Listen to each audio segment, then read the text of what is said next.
예, 안녕하십니까. 자, 이번 시간부터는 몇 회에 걸쳐 가지고 기어 메이트에 대해서 한번 살펴보겠습니다. 우리가 현존하는 세상에 존재하는 기어 종류는 상당히 많습니다. 그 많은 걸 다 제가 설명드릴 수는 없고요.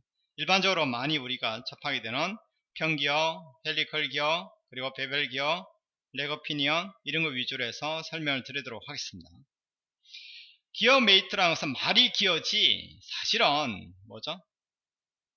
반드시 기어 형상일 필요는 없습니다. 스케치 두 개를 가지고도 기어 메이트를 거실 수도 있어요. 자, 기어 메이트라는 것은 두 부품을 선택한 축을 기준으로 해서 상대적으로 회전시켜주는 메이트다 이렇게 보시면 됩니다. 두 개의 부품이 있겠죠. 각 부품마다 회전축이 있을 겁니다. 그 축을 기준으로 해서 각각이 움직여 가는 거죠.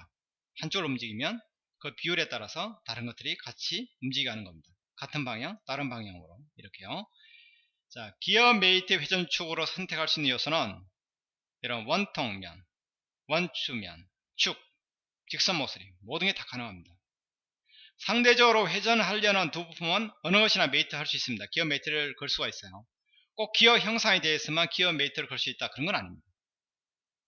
그리고 어셈블리 하는 것이지 우리가 여기서 뭐 부품 간의 어떤 기어 메이트를 건 다음에 이걸 돌릴 때 상대적으로 충돌이 나는지 안 나는지 뭐 그런 것까지 얘가 자체적으로 검사해내고 그러진 않습니다. 그렇죠. 이동 명령을 쓰시면 어느 정도까지는 여러분이 확인해 보실 수는 있습니다. 그러니까 여러분이 실제로 이렇게 생각하시는 분이 상당히 많습니다. 뭐 이빨이 있죠. 이라고 그럴까요? 이빨이라고 그러는 게 좀 이상한데. 이가 반대 부품의 이를 밀어서, 그렇죠? 손으로 이제 뭐 어떤 물건을 미는 것처럼 밀어서 이렇게 회전이 된다. 이렇게 생각하시기 쉬운데, 그런 거 아닙니다. 이거는 뭐 내부적으로 어떤 수학적인 공식에 의해서 이렇게 회전되는 거지, 실질적으로 사람, 인간이 사는 세상처럼 어떤, 그렇죠? 물건의 한 면이 다른 물건의 한 면을 밀어서, 그렇죠? 그 마찰력에 의해서, 그렇죠? 미는 힘에 의해서 얘가 움직인다. 그런 개념은 아닙니다. 아시죠? 자, 저는요, 뭐 아주 복잡한 예제는 하지 않겠습니다. 간단하게 툴박스에 있는 기어들을 가져다가 이렇게 어떻게 메이트 거는지 여러분한테 보여드리겠습니다. 형상에 너무 집착하지 마시고요. 아, 내가 기어라는 것이 어떤 원리에 의해서 움직인다. 그걸 여러분이 간파하시다 보면 아무리 형상이 복잡해도 충분히 기어 메이트를 거실 수 있을 겁니다. 자, 한번 시작을 해보겠습니다. 저는 평기어부터 해보겠습니다. 근데 이제 첫 번째, 우리가 보통 기어라고 얘기했을 때는 이런 거죠. 그래서 대기어, 소기어가 있죠. 일반적으로 이제 대기어를 그냥 기어라고 그러고 소기어를 우리가 피니언이라고 그러죠. 그래가지고 자, 저는요 이 대기어 있죠. 이 기어를 큰 기어를 저는 이 수를 30개로 적겠습니다. 작은 거는 20개로 적죠. 그러면 결국은 뭐죠? 20이라면 이 피치1이 얼마라는 얘기죠? PCD라고 합니다. PCD. 피치1 지름은 DMZ라고 그러죠. D 지름은 모듈 값 곱하기 이수죠. 저는 모듈을 2로 할 겁니다. 그러면 20짜리는 지름이 얼마 된다는 얘기죠. 그렇죠? DMZ D는 M 모듈 2 곱하기 Z 20이니까 40이 되는 겁니다. 이게 40 피치1 지름이 40 여기는 30이니까 결국은 60 그렇죠? 중심이 반지름은 20이죠. 이쪽은 60의 절반이니까 30이 되겠죠. 결국은 반지름이 얼마 이 축과 축 사이 거리는 50이 된다는 얘기입니다. 50 자, 그런 식으로 한번 설계를 해 나와 보도록 하겠습니다. 자, 새 파일 하겠습니다. 이미 완성된 거 한번 보여드릴까요? 기어 메이트에 가시면 스포기어가 있을 거고 얘를 한번 열게 보시죠. 이렇게 되어 있습니다. 이렇게 돌아가는 게 보이시죠? 이렇게요. 자, 미리요 레이아웃을 하나 만들 겁니다. 그래서 보기 한번 해보시죠. 여기 보면 스케치만 하나 있는 거예요. 스케치만. 자, 해 나가면서 여러분한테 설명을 드리도록 하겠습니다. 일단 새 파일 하겠습니다. 저는 파트 템플릿에서 먼저 정면에 스케치를 하나 그리겠습니다. 간단하게요. 라인을 하나 그리죠. 이 얼마짜리요? 저는 50짜리를 그리겠습니다. 50. 자, 빠져나오죠? 그 다음에 윗면 있죠? 윗면에 스케치 하겠습니다. 그런 다음에 이걸 하셔도 되고 실선을 하셔도 상관없습니다. 저는 중심선으로 하시고 여기서부터 하나 끝에 또 하나 그리겠습니다. 아까 어긋나 있죠? 이 끝점 있죠? 끝점이랑 얘랑 일치구속을 그리겠습니다. 길이는 상관이 없습니다. 좀 넉넉 잡고 20 정도로 주죠. 얘와 얘는 길이가 같다 이렇게 주겠습니다. 그러면 여기에 하나의 기어가 걸릴 거, 여기 하나의 기어가 걸릴 거라는 얘기입니다. 빨리 나온 다음에요, 세이브 저장을 하겠습니다. 저는 스퍼 기어 안에 테스트, 뭘 할까요? 이름을 레이아웃으로 했는데요, 저는 레이아웃 테스트로 하겠습니다. 저장을 하죠. 오케이 하겠습니다. 자, 그런 다음에 새 파일 어셈블리 하겠습니다. 일단 저장을 하죠. 테스트라는 이름으로 저장을 하겠습니다. 자, 그 다음에 첫 번째 뭐부터 가져와야겠습니까? 이 레이아웃 있죠? 우리가 해놓은 거 있죠? 레이아웃 테스트부터 먼저 가져오는 겁니다. 원점에 이렇게요. 여기다 기어 하나씩 가시다가 이제 메이트를 걸 겁니다. 그 다음에 최종적으로 이제 기어 메이트를 걸 거예요. 자, 툴박스 설계 라이브러리 보시면 툴박스 보이시죠? 요거를 불러오겠습니다. 혹시나 이게 안 뜨시는 분은 애드인 하시면 됩니다. 아니면 나는 아예 솔리드웍스 처음부터 툴박스 뜨게 하고 싶다 그러면 애드인에서 여러가지 프로그램이 보이겠죠? 자, 조금 늦게 뜨네요. 잠시만 기다려 보겠습니다. 앞에 거를 체크하면 어떻게 되겠습니까? 요거 두 가지 있죠? 툴박스 라이브러리하고 유틸리티 있죠? 요 것들은 앞에 걸 체크하면 일회용이죠. 뒤에 걸 체크하면 여러분이 솔리드웍스를 실행할 때마다 툴박스가 같이 실행이 될 겁니다. 아무래도 실행 속도가 조금 떨어지겠지만 툴박스를 자주 쓰시는 분이라면 이걸 꼭 체크해 놓고 쓰시기 바랍니다. 자, 그런 다음에요, 아이콘이 너무 큰가요? 마우스 오른쪽 작은 아이콘 해보죠. 저는 KS 있죠? 전동장치 기어 서퍼 기어 있죠? 얘를 가지다가 배치를 해보도록 하겠습니다. 자, 하나 끌어다가 갖다 놓겠습니다. 자, 그런 다음에 위에 거는 아마 여러분은 없을 겁니다. 저는 이미 작업을 했기 때문에 이렇게 뜨는 것 뿐이에요. 자, 모듈은 2로 하겠습니다. 그 다음에 유형은 저는 C로 하겠습니다. A도 유형도 있고요, B 유형은 한쪽만 있어요. C 유형은 양쪽에 다 있습니다. 저는 C 유형으로 하겠습니다. 이 수는 20으로 하겠습니다. 그렇죠? 20짜리가 좀 폭이 좁은 게 있고요, 와이드한 폭이 있는데 저는 와이드로 하겠습니다. 자, 오케이 하면 하나가 이제 세팅이 됐죠. 자, ESC 이건 아직까지 움직이는 상황입니다. 이렇게 놔두겠습니다. 자, 그 다음에요, 하나를 더 가져오겠습니다. 그러다가 이쪽 갖다 놓고요, 똑같은 옵션으로 할 건데 이것만 이 수 있죠?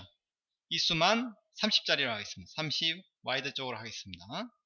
오케이 그러면 이렇게 됐죠? 또 클릭하면 또 생기니까요, ES 키 누르겠습니다. 이 두 가지를 여기다 이제 메이트를 걸어보도록 하겠습니다. 메이트 하겠습니다. 일단 동심으로 하죠. 이 선과 안쪽 면하고 동심을 걸겠습니다. 됐죠? 자, 그런 다음에 이 레이아웃의 면을 활용해 볼까요? 레이아웃으로 본다 그러면 정면이 되겠네요. 정면이랑 이 스퍼 기어의 정면 있죠? 일치 구속을 걸겠습니다. 됐죠? 이쪽도 마찬가지 되겠죠? 안쪽 면이랑 이 선이랑 동심 걸고요. 동심입니다. 오케이. 그 다음에 정면 있죠? 정면이랑 두 번째 스퍼 기어의 프론트 플레인을 이렇게 걸면 되는 겁니다. 자, 일단 오케이 하고 빠져나오죠. 자, 그러면 어떻습니까? 메이트는 다 걸린 거예요. 하나만 빠지 빼고 부품 숨기기 하죠. 자, 원점도 감추겠습니다. 자, 얘를 움직여 보시죠. 그럼 어떻습니까? 아직까지는 둘 사이였던 기어 메이트가 걸리지 않기 때문에 아무런 효과 없이 각자 돌아갑니다. 자, 기어 메이트를 한번 걸어보죠. 자, 앞쪽을 보면서요, 이는 수동으로 맞추셔야 됩니다. 충돌이 안 나게끔 적당한 위치로 이렇게 움직이셔가지고 여러분이 적당히 맞추셔야 됩니다. 이렇게 됐죠? 자, 그런 다음에요, 둘 사이에 이제 기어 메이트를 거셔야 되는데 먼저 서퍼 기어에 보시면 여기 보시죠. 여기 스케치 보일 겁니다. 이거를 보이게 하겠습니다. 그 다음에 두 번째 거 있죠. 두 번째 기어도 여기 투스컷 안에도 보면 스케치를 보이게 하겠습니다. 결국은 기어란 건 뭐냐면 기어의 이빨의 중간을 지난 이 원 있죠. 이게 피치원이라고 생각하시면 됩니다. 여기서 뭐 기어 설계하는 원리에 대해서 제가 설명드리기는 좀 그렇지만 이 피치원하고 상대방 부품의 피치원이 서로 접한 상태로 움직이게 하는 것이 기어의 원리입니다. 그렇죠? 자, 기어 메이트를 한번 걸어보죠. 자, 이 원마다 다 이름이 있습니다. 여러분 이뿌리 원, 뭐 기저 원, 뭐 이런 식으로 이껏 원 이름이 다 있으니까요. 그런 부분을 기어 설계하시는 분이라면 아마 충분히 이해하실 거고 기어를 설계를 한 번도 안 해보신 분이라면 좀 더 이제 관련 자료를 찾으셔가지고 한번 도전해 보시는 것도 괜찮을 것 같습니다. 사실은 기어를 만들 때 가장 힘든 부분이 이런 부분이에요. 요선 있죠? 인빌런트 곡선을 만드는 게 가장 힘든 부분입니다만 그래야지 이렇게 기어가 서로 돌아가면서 상대방의 이빨을 갉아먹지 않게 생기는 거예요. 갉아먹지 않습니다. 자, 기계 메이트 해보시면 기어 메이트라고 보이죠?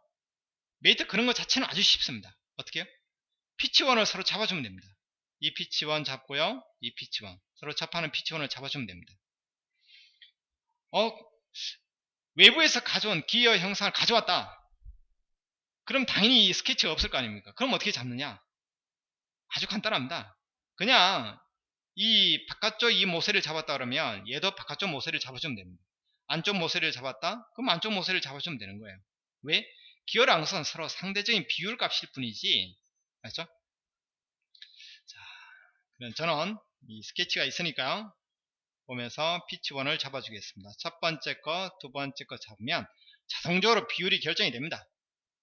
한쪽은 피치원 지름이 40이고 한쪽은 60이다 이런 얘기입니다. 그렇죠? 굳이 이 값을 바꿀 이유는 없어요. 오케이 하겠습니다. 오케이 하고 빨리 나오죠? 그러면 한쪽을 돌리면 어떻게 된다는 얘기죠? 이렇게 돌아가는 게 보일 겁니다. 그렇죠? 상당히 간단합니다. 그렇죠? 자동으로 돌리고 싶다. 그럼 모션 스터디에서 여러분 뭐 하셔야겠습니까? 모터 정도는 걸으셔야겠죠. 모터를 거셔가지고 자동으로 돌리는 그런 기능을 쓰시면 되는 겁니다. 자, 실제로 돌아가다 보면 이게 이빨에 충돌이 나는지 안 나는지 난 잘 모르겠다. 그럼 부품 이동을 한번 해보겠습니다. 그 중에서 회전 있죠. 회전을 하시는데 프리 드래그로 할 건데 기본 드래깅이면 어떻게 됩니까? 그냥 움직이는 겁니다. 근데 나는 충돌 검사를 하겠다. 충돌 시 모든 부품, 뭐 두 개의 부품밖에 없으니까요. 모든 부품 알겠습니다. 면을 하이라이트 해보도록 하겠습니다. 그러면 이제 충돌이 나면 어떻게 될까요? 색깔이 바뀌는 게 보이시죠? 이게 파랗게. 그렇죠? 내부적으로 지금 면이 살짝 먹어 들어갔다. 서로 먹고 있다. 이렇게 보시면 됩니다. 이 정도 선에서는 감지 가능합니다. 그렇죠? 자, 이 방향을 좀 보시고 이렇게 돌려보셔야 돼요. 한쪽 방향으로 잘 안 돌아갑니다. 이거 프리 드래그를 해놔가지고 그렇죠? 자, 이렇게 서로 지금 면들이 먹어 들어갔다 이렇게 보시면 됩니다. 정확하게 맞추기는 조금 불가능합니다. 아주 정확하게 세세하게 맞추기는. 만약에 뭐 그래도 나는 아주 좀 껄끄럽다 그러면 이제 살짝 기너억지 해 놓으시고 이 면을 보셔가지고요 아주 정교하게 맞추셔야 되는데 사실 이렇게 돼 있어도 성능 있죠. 옵션 어디 있나요? 여기 문서 속성에서 어디 있을까요? 예, 성능을 한번 볼까요? 정밀도를 보시는 게 나을 것 같기도 하고요. 이미지 품질 있죠. 이런 거를 보석으로 해 놓으시면 또는 성능에서 그렇죠? 고로 해 놓으면 정밀도를 고로 해 놓으면 아주 정확하게 보이겠죠. 그러면 이렇게 여기는 괜찮은데 여기는 약간 먹어 들어왔다는 얘기입니다. 근데 이거를 사람이 일일이 이렇게 다 정확하게 맞추기가 상당히 힘들어요. 그렇죠? 어차피 이게 충돌이 안 닿나 그렇게 보장하기는 좀 무리가 있습니다. 이제 어느 정도까지는 이 상태로 이제 메이트를 거시는 것도 뭐 크게 지장이 없을 것 같습니다. 자, 그렇게 하셔가지고 이렇게 메이트를 한번 걸어보시기 바랍니다. 죄송합니다. 컨트롤 Z 한 다음에 다시 기어 메이트를 되살리면 되겠죠? 이렇게 해서 기어 메이트를 한번 걸어보시기 바랍니다. 얘를 기반으로 해서 형상을 살을 입혀 가시면 되겠죠. 그렇죠? 기어 메이트에 대해서 슈퍼기어의 기어 메이트였습니다. 수고하셨습니다.